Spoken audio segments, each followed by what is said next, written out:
Welcome, ASUN fans, to another edition of Lunchbox, where we take our lunch hour and talk with your favorite ASUN athletes.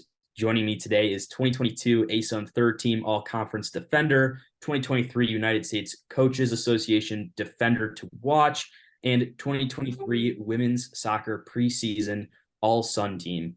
It's North Florida's junior defender, Allyna Thurston. Welcome to Lunchbox. Yeah, thank you for having me today. So your season starts tonight as North Florida takes on Air Force at Hodges Stadium at 7 p.m. Eastern. Fans can catch that game on ESPN Plus. Where is you and your team's excitement level at? So we're definitely excited for our game today.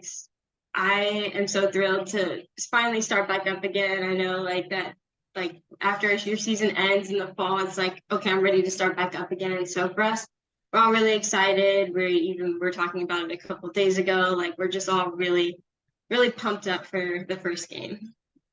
Yeah, definitely exciting game, and Mhm. can't wait to watch that on ESPN Plus tonight. The Ospreys. You guys already got a kickstart to the season. You had an exhibition game last Saturday against Florida. What did you learn about your team in that exhibition game? I know it's just the first game of the season, but where's kind of the differences from last year?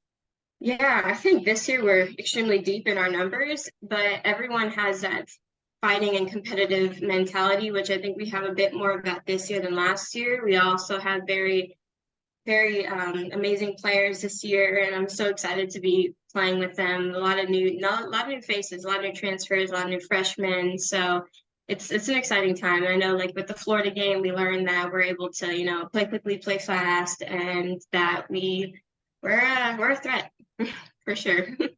Certainly, last season it was a little bit disappointing in the ASUN championship with a quarterfinal exit against Florida Gulf Coast. You talked a little bit about what's changed. What can we expect from the Ospreys this season? For this year, we can definitely expect that even though we have a lot of numbers this year, we're definitely a team that you do not want to kind of mess around with. And for us, we just want to have that same mentality, that fighting mentality, even more this year than we did last year. And I know for sure that we definitely have that. We have some new players that came in that just added to the strength that maybe we didn't have last year to now this year. So I'm excited. Me too. I'm excited to see you guys play, and with tonight's game, it's one of the first looks at the Ospreys. I mentioned earlier, you got tabbed as just one of 35 NCAA Division I backs to be named to the United States Coaches Defenders to Watch list.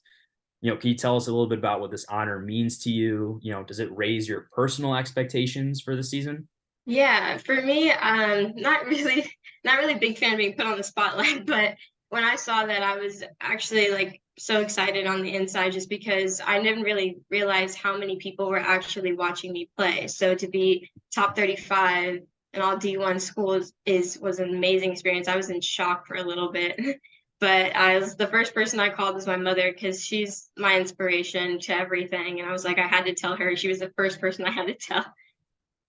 Awesome. Yeah. Who told you? How did you find out? Was it just a So text or a call? funny story, actually. I was just on, well, not Twitter anymore, but X, and I saw the goalkeepers list, and I actually played. Well, I didn't play with her, but I trained with her over the summer, Christina Roque, and I saw that she was on there. So I was just very curious about, like, okay, I can look at the defenders because that one was already up, and I'm just scrolling through. And I was like, oh, these are I do know a couple of these names on here, and then I see my name like close near the middle to the bottom. I was like, I was in shock. I was like, I had to read it again. I was like, is that actually my name? And so I was like really thrilled when I saw that.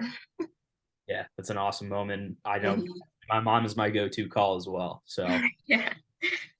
um, so expectations are high. You talked about the Mhm. rewards. North Florida received a vote, first place vote in the coaches poll this year, but ended up third on the poll total. Um, is there more pressure do you feel like going into this season as a team? I wouldn't say there's more pressure. I would just say that for us, we're just gonna play our game. That's amazing that what coach picked us, and that shows that we were seventh last year. Now we're picked third, so that shows that they definitely know something for sure. That they see us as a threat this year. So we're gonna play our game. We're gonna do what we've been training for, especially throughout preseason. And we're just gonna just gonna see go day by day and go game by game. Totally. Is that kind of how you keep your focus, just one game at a time?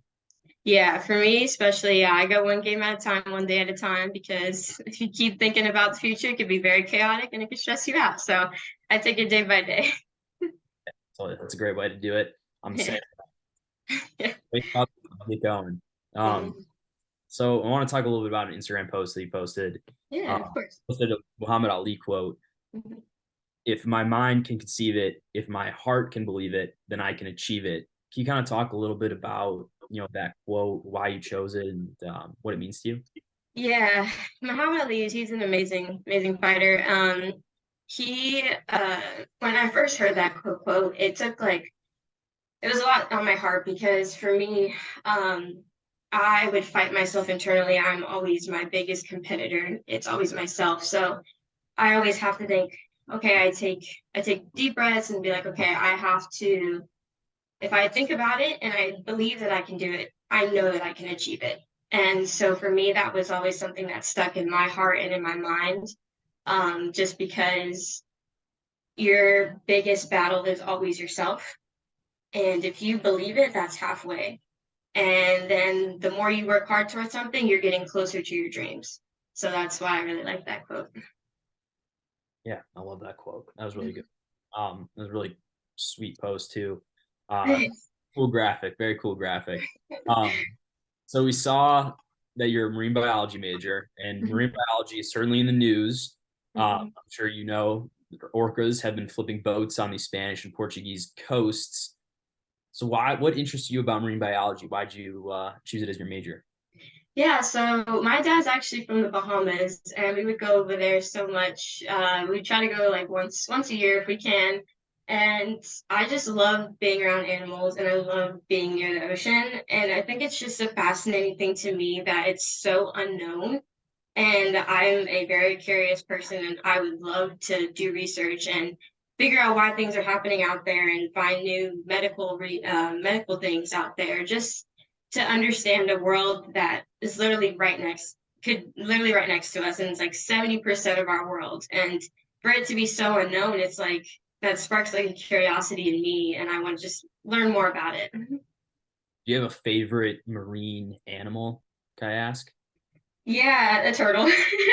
I love turtles a lot. Me too. Me too.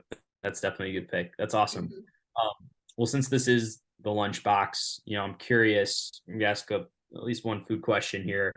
What do you eat to prepare for game day? So you're waking up, breakfast, lunch, or dinner? Do you skip dinner just because it's close to game time?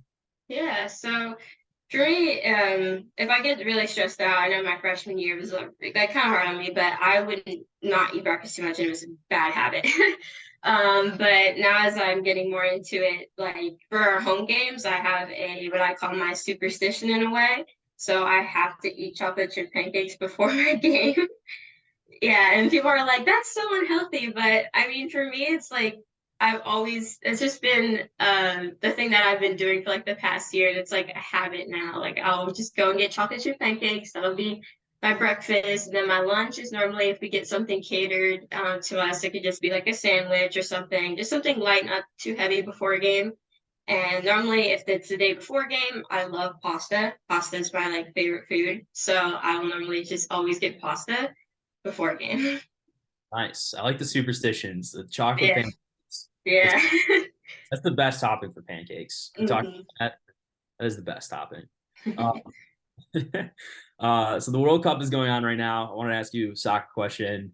The U.S. women's national team, obviously with an early exit, surprising in the round of 16. Yeah. The finals coming up between Spain and England. I know we talked a little bit about that England game that just happened. Um, do you have a pick between those two teams? For me, I want Spain to win. Just because my mom, our background actually is from Spain in a way. We're from Mexico, but we traveled over from Spain. So it'd be interesting to see. I would love to see my side of the heritage win. I also pretty much always go for the underdogs in a way. So I was actually watching the Australia game, and I really wanted them to win, but it was unfortunate. And so now my next best bet is Spain. So I'm looking forward to watching that game, and hopefully they can win because that'd be amazing. Yeah, if the U.S. women's national team couldn't win, I was hoping Australia could win because I really like that team. But Mhm.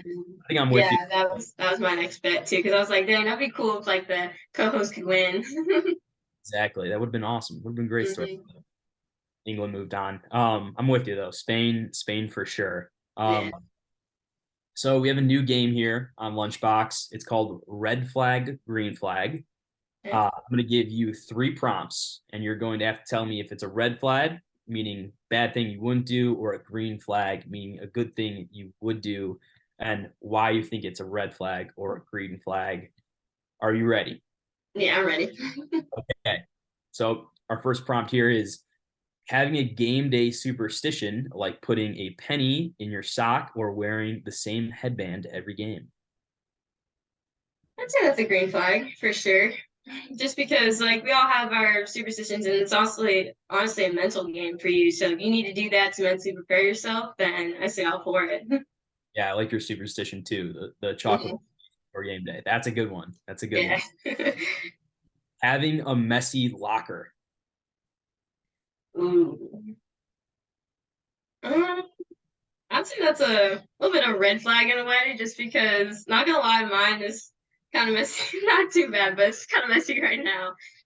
Just because like it also tells you about yourself, like if you're an organized person or if you're not. So I think you learn from someone, especially if like their locker's messy in a way. But yeah. Sorry, I hope I didn't put you on blast there for having a No, messy, no, you're good. had a messy locker. Showing up to the team dinner early or lunch. We do lunch. That's definitely a green flag for sure. That shows that you are like you have great time management. You get there early. You don't show up late. Good one. Absolutely. Well, thanks Mhm. for playing red flag, green flag. That was fun. Well, thanks, Alina, for coming on. We really appreciate it. And good luck tonight against Air Force. Thank you. ASUN fans, if you can't make that game at Hodges Stadium, make sure you watch on ESPN Plus at 7 p.m. Eastern. And don't forget to follow us on ASUN social media channels.